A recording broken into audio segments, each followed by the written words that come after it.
বিশ্বাস করেন, আপনার রিজিকের মধ্যে যদি একটা টাকা হারাম থাকে, যতক্ষণ সেটাকে আপনি ত্যাগ না করছেন, আপনার ইবাদত কবুল হবে না।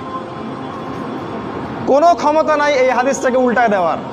আল্লাহ পাক বলেছেন, ইন্নাল্লাহ তয়্যিব লা ইকবালু ইল্লা তয়্যিব। আল্লাহ পাক পবিত্র, তিনি পবিত্র রিজিক ছাড়া কবুল করেন না। তিনজন ব্যক্তির দোয়া কবুল হয়, নবীজি বলেছেন। দোয়া ফেরত দেয়াই হয় না, দোয়া করলেই কবুল। একজন হচ্ছে বাবা যখন সন্তানের জন্য দোয়া করে। 2 নাম্বার, যখন কোনো মুসাফির মানে সফর করছে যারা আল্লাহর পথে বা মুসাফির, তারা যখন আল্লাহর কাছে দোয়া করে, দোয়া কবুল হয়ে যায়। আরেকটা দোয়া হলো মাজলুম, কারো উপর জুলুম করা হয়েছে, এই মাজলুম যখন জালেমের বিরুদ্ধে বদদোয়া করবে, তখন দোয়া কবুল হয়ে যাবে।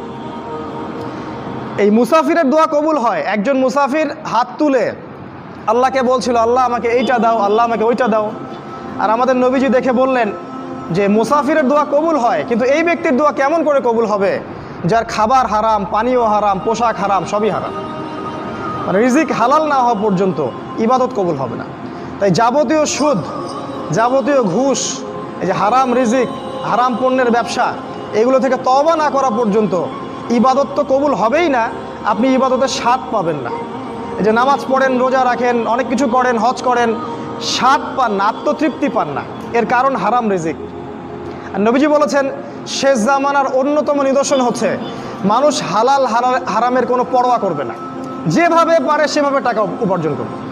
মেরে হোক, কেটে হোক, ঘুষ খেয়ে হোক, দুর্নীতি করে হোক, টাকা চাই।